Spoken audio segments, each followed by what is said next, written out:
Greetings of the day. आपण मार्च 2020मध्ये झालेल्या बोर्डाच्या इंग्लिश या विषयाच्या कृतीपत्रिकेचा अभ्यास करत आहोत. यातील क्वेश्चन 1 आपण अभ्यासला होता लँग्वेज स्टडीचा. आज आपण यामधील क्वेश्चन 2चा अभ्यास सुरू करत आहोत. हा येतो सेक्शन नंबर 2, टेक्स्च्युअल पॅसेजेस असं याला म्हणतात. 20 मार्क्स, 2 पॅसेजेस यामध्ये दिलेले असतात. त्यातील पहिला पॅसेज आजच्या व्हिडिओमध्ये आपण अभ्यासत आहोत. Question 2A, read the following passage and do the activities. पुढील परिच्छेद वाचा आणि कृती करा. 10 मार्क्स आहेत. A1, A2, A3, A4, A5 असे 5 प्रश्न, प्रत्येकाला 2 मार्क्स असे एकूण 10 मार्क्स या पॅसेजला आहेत. आधी आपण पॅसेजचा अभ्यास करू, नंतर त्यावरील प्रश्नोत्तरांचा अभ्यास करूया. हा आहे तो passage, a lesson in life from a beggar या चॅप्टरमधील हा पॅसेज आहे. हाऊ एव्हर, तरीसुद्धा. व्हॉट आय सॉ, व्हॉटचा अर्थ काय असा पण होतो आणि जे असा पण होतो. जे मी पाहिलं, सॉ हे V2 आहे. सी, सॉ, सीन.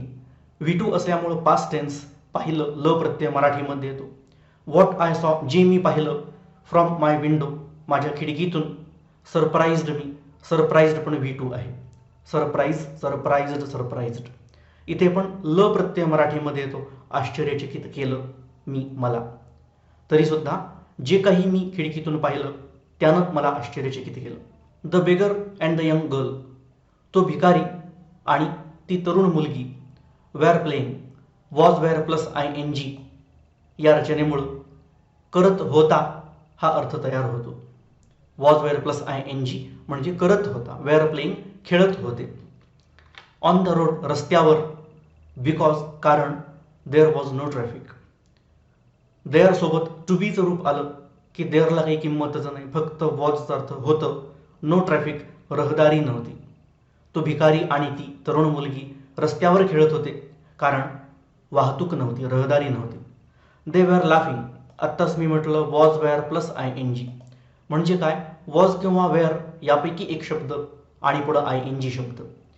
याला पास्ट कंटिन्युअस टेन्स असं म्हटलं जातं. करत होता हा त्याचा अर्थ आहे. वेअर लाफिंग, हसत होते. जसं वेअर प्लेइंग खेळत होते, वेअर लाफिंग हसत होते. क्लॅपिंग, वेअर परत रिपीट करायचं. हेल्पिंग वर्ब रिपीट इथं केलेलं नाही, करत नाहीत, फक्त वर्ब चेंज केलेला आहे. वेअर क्लॅपिंग, टाळ्या वाजवत होते.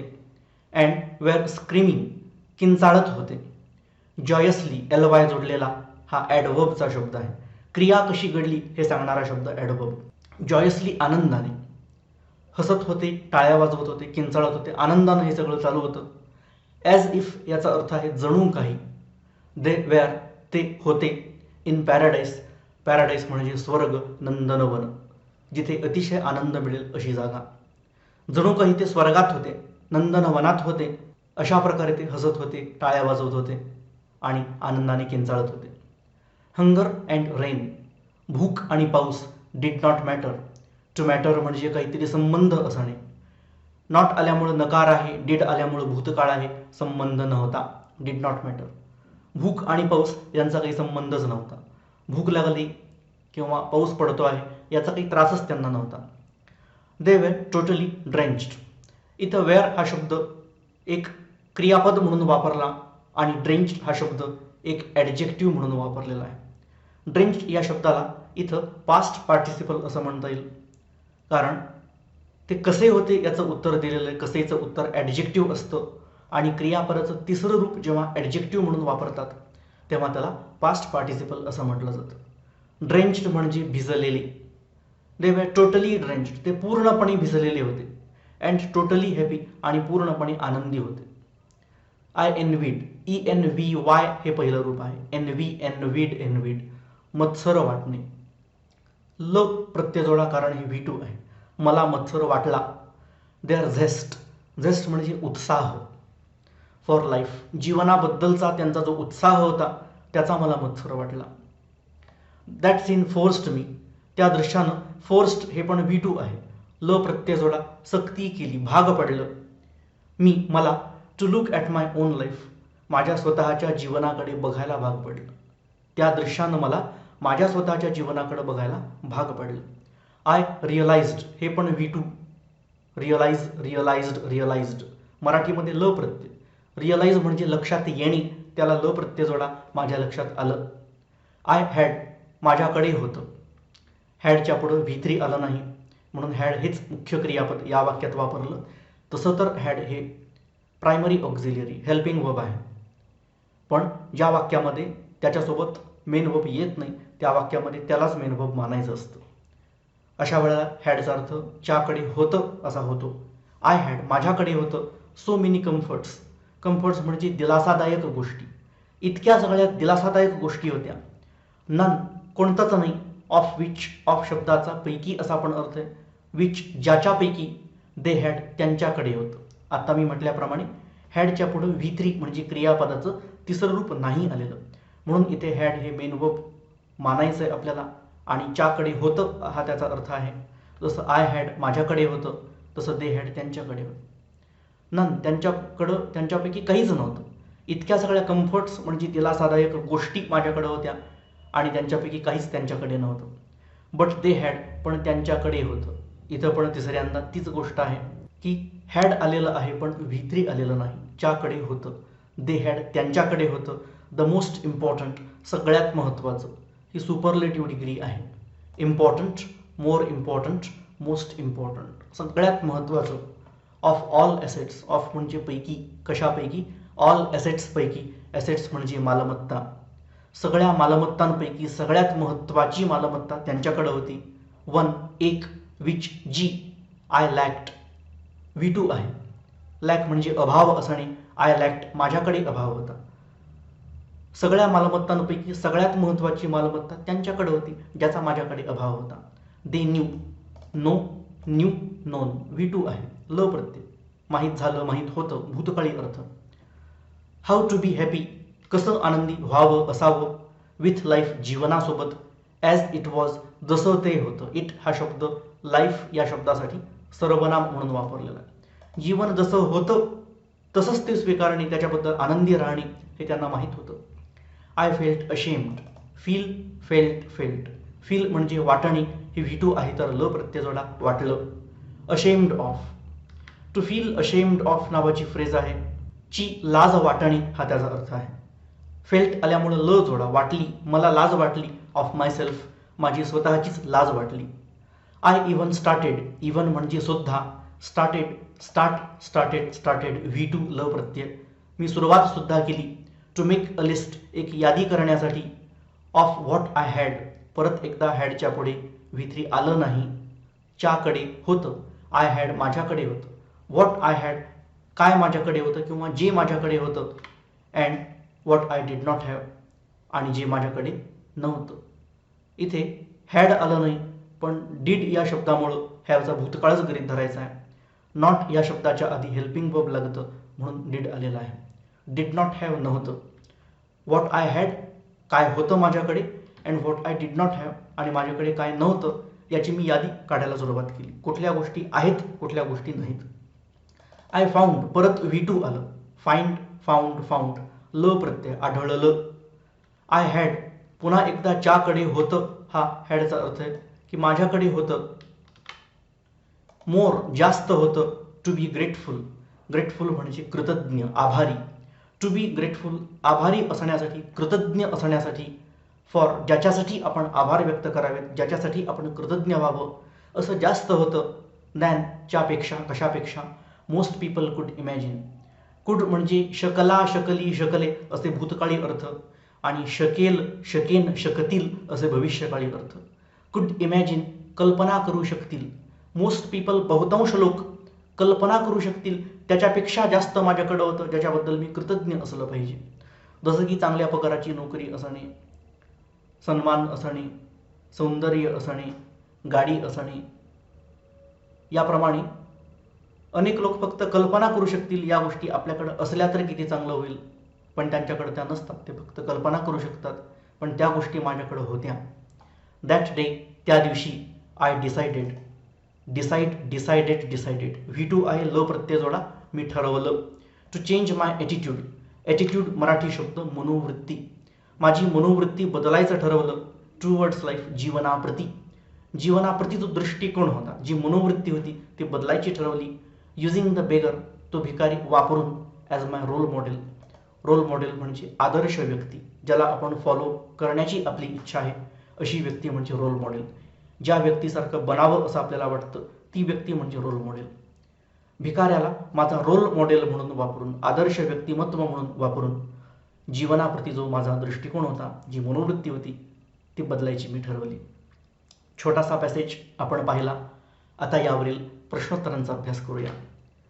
स्क्रीनवर दिसत असणाऱ्या गोष्टी तुम्हाला लिहून घ्यायच्या आहेत. आवश्यकता भासल्यास व्हिडिओ पॉज करायचा आणि लिहून घ्यायचं. First one, write whether the following sentences are true or false. लिहा की खालील वाक्य ट्रू आहेत की फॉल्स आहेत, सत्य की असत्य. लक्षात घ्या, 3 प्रकारचे प्रश्न या संदर्भात विचारले जाऊ शकतात. ट्रू ऑर फॉल्स जसं इथं दिलेलं आहे. ॲग्री ऑर डिसॲग्री असं पण विचारतात आणि राईट ऑर रॉंग असं सुद्धा विचारतात. जी विचारलंय तेच लिहायचं. ट्रू ऑर फॉल्स विचारलंय आणि तुम्ही राईट रॉंग ॲग्री डिसॲग्री असं लिहिताय तर ते नाही चालणार. इथे ट्रू ऑर फॉल्स हे शब्द आहेत, असंच उत्तर आपल्याला द्यायचं आहे. इथं जी वाक्य दिलेली असतील ती जशीच्या तशी सापडतील असं काही नाही. कदाचित शब्द वेगळे असतील, आशय तो असेल, तेच तपासायचे. तसं आपल्याला पॅसेजमध्ये सांगितलंय का नाही. मीना चोज, चूजचा भूतकाळ आहे चोज, मीनानं निवडलं.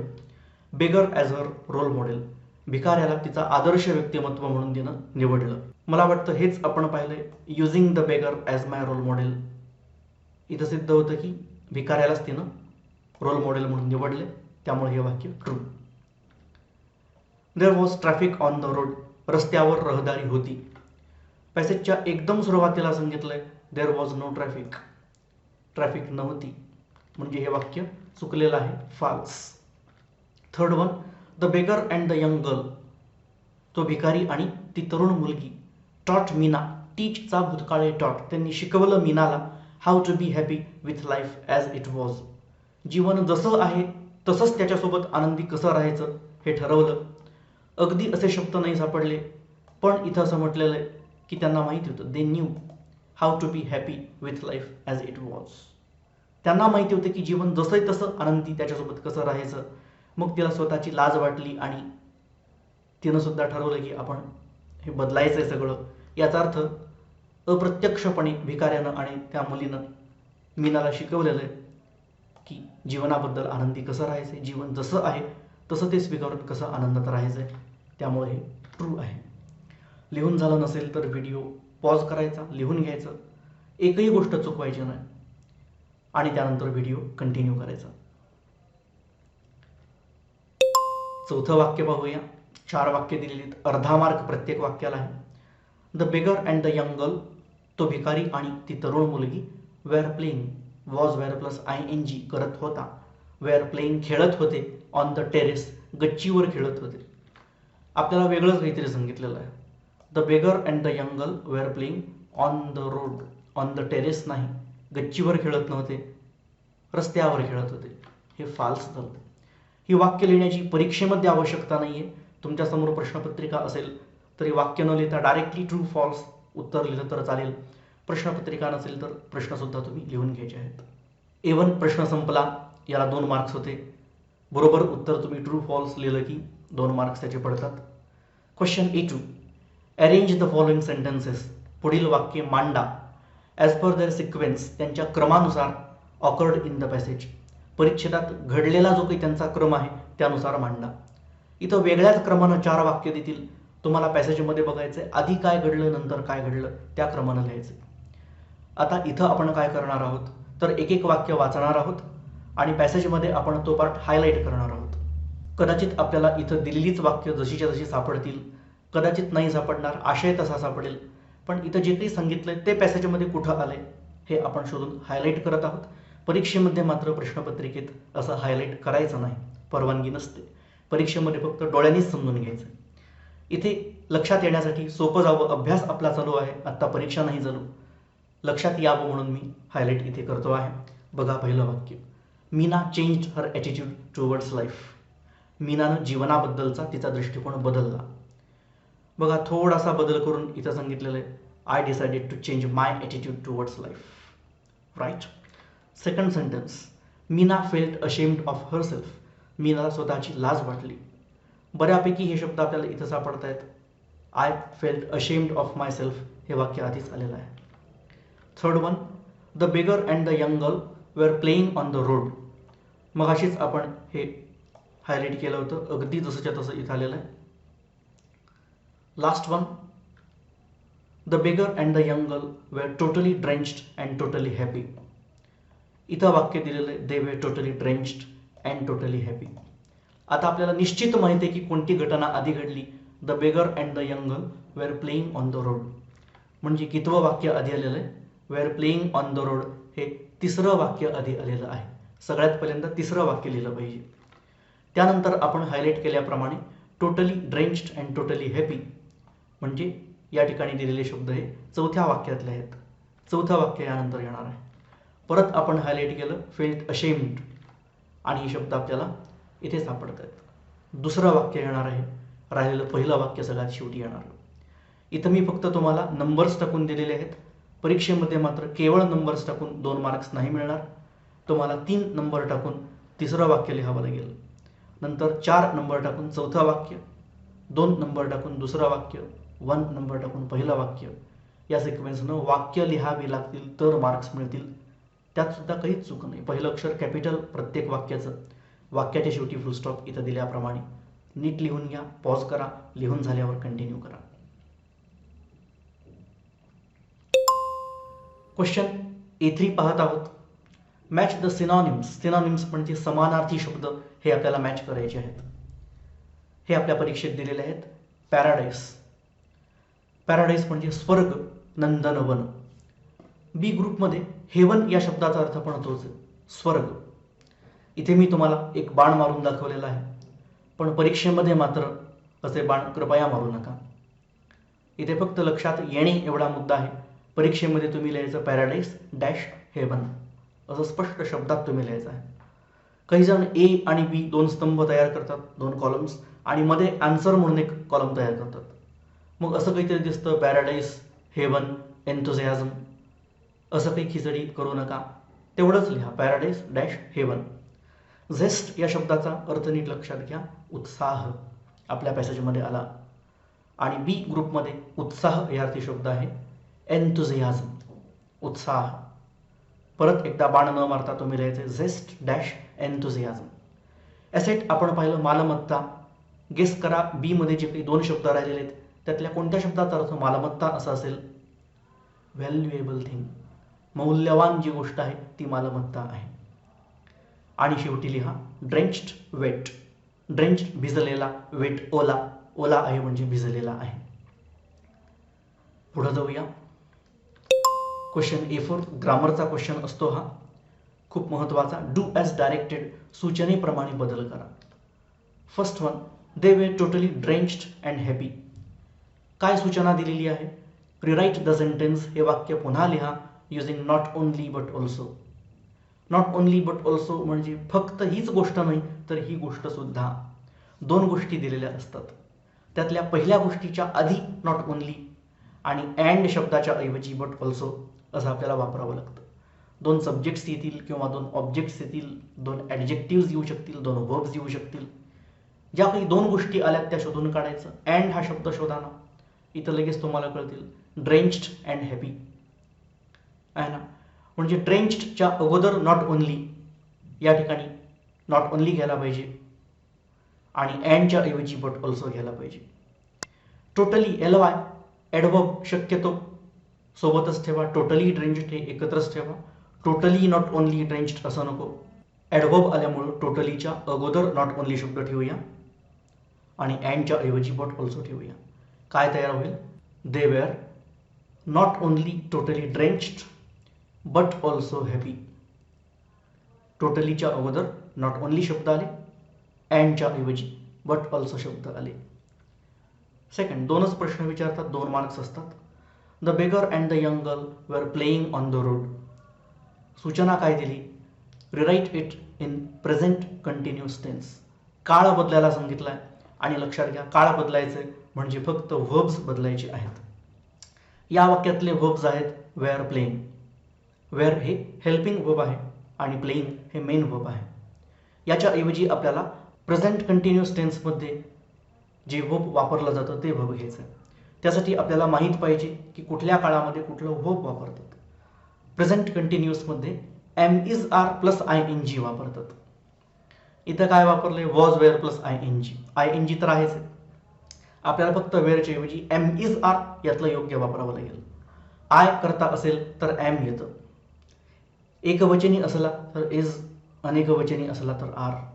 The beggar and the young girl, दोघं जण आहेत, एक बेगर एक यंग गर्ल, म्हणजे एक जण नाही आहे, करता प्लुरल आहे म्हणून इथे आर शब्द येणार आहे. फक्त वेअर ऐवजी आर झाला present continuous. The beggar and the young girl are playing on the road. फक्त वेअर ऐवजी आर, कारण am is are plus I N G असे दोन वर्ब आले. एम इज आर पैकी एक आणि आय एन जी एक, की प्रेझेंट कंटिन्युअस टेन्स तयार होतो. Right down. Last question A5, याला म्हणतात पर्सनल रिस्पॉन्स क्वेश्चन, व्यक्तिगत प्रतिसाद. पॅसेजवर आधारित प्रश्न असतो, पण त्याचं उत्तर पॅसेजमध्ये सापडत नाही, आपल्या मनानं ते लिहायचं असतं.